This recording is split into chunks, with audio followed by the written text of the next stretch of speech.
প্রিয় দেশবাসী, আসসালামু আলাইকুম। আমি ইসমাইল খান আনসারি, মুক্তিযোদ্ধা, যুক্তরাষ্ট্র থেকে বলছি। আমি বিগত 40 বছর যাবৎ এই যুক্তরাষ্ট্রে বসবাস করছি।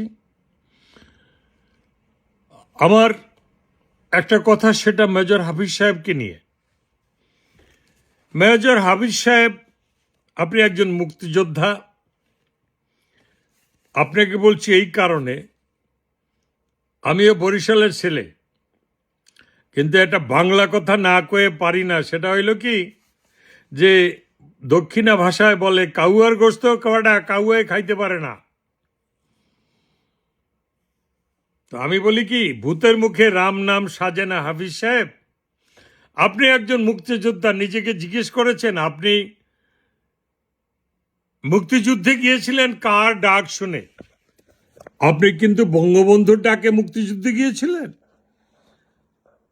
না মরহুম রাষ্ট্রপতি জিয়াউর রহমান সাহেবের ডাকে মুক্তিযুদ্ধে গিয়েছিলেন? আপনি তো জিয়াউর রহমান সাহেবের সাথে ওতপ্রোতভাবে জড়িত ছিলেন, পারিবারিকভাবে, রাজনৈতিকভাবে, বিভিন্ন বিষয়ে। কিন্তু আপনি কখনো প্রেসিডেন্ট জিয়াউর রহমান সাহেবকে জিজ্ঞেস করেছিলেন, স্যার আপনি কি ঘোষণাপত্র পাঠ করেছিলেন, না স্বাধীনতা ঘোষণা দিয়েছিলেন, না পাঠ করেছিলেন? আপনি কি পাঠক না ঘোষক? আপনার মুখে আপনি ব্যাপারী, আদার ব্যাপারী, আপনি বঙ্গবন্ধুকে নিয়ে সমালোচনা করেন। ধরে মিয়া, আপনারা হালায় কোন মাটিতে আসলে কি জানেন? কারণ আপনারা রাজাকারদের সাথে মন্ত্রী হয়েছেন, রাজাকারদেরকে পুনঃপ্রতিষ্ঠিত করেছেন, রাজাকারদের গাড়িতে আমাদের জাতীয় পতাকা উত্তোলন করে দিয়েছেন, আবার এবার রাজাকারদেরকে এমপি বানাইলেন। এখন রাজাকারদের সাথে ঘষাঘষি, মাখামাখি ইত্যাদি করছেন। বেশ ভালো, কিন্তু প্রশ্নটা হলো, আপনার কি একবারও শরম করে না? গা চুলকায় না? গা গীত গীত করে না? ঘৃণা লাগে না? না ঘৃণা পিত্তা কিচ্ছু নাই?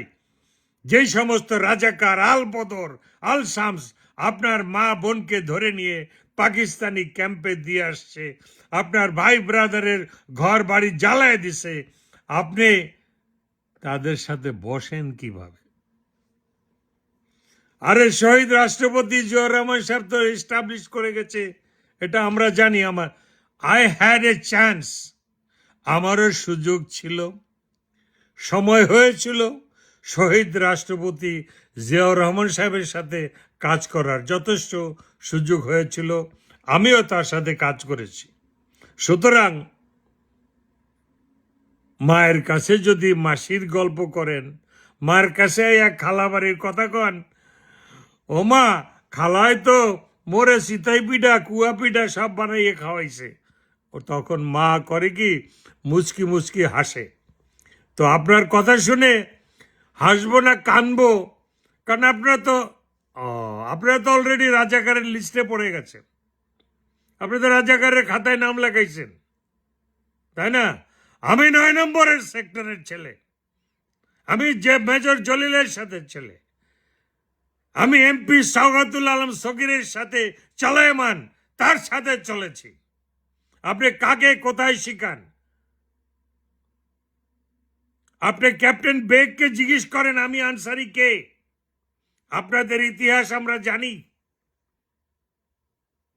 সুযোগ ছিল না, সুযোগ পেয়ে গেছেন বিএনপিতে যোগ দিয়ে, তাই তো এখন রাজাকারদের সাথে বসে আপনাদের সংসার করতে হচ্ছে। লজ্জা হয় না? আর একজন আছে না চিটাগাঙ্গে, ওই যে কি কর্নেল ওরি, বীর বিক্রম না বীর মর্দন, উনি তো জামাতকে শেষে মর্দন করলো, জামাতকে তেল মারে, মর্দন করে।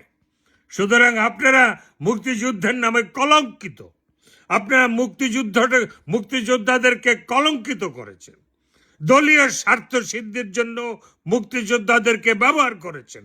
ধিক্কার জানাই আপনাদেরকে, আপনাদের মতো লোকদেরকে ধিক্কার জানাই, ঘৃণা করি। আপনাদের মন্ত্রিত্বে, আপনার পেশায়, আপনার নেশায়, মিয়া মরে যান শালা।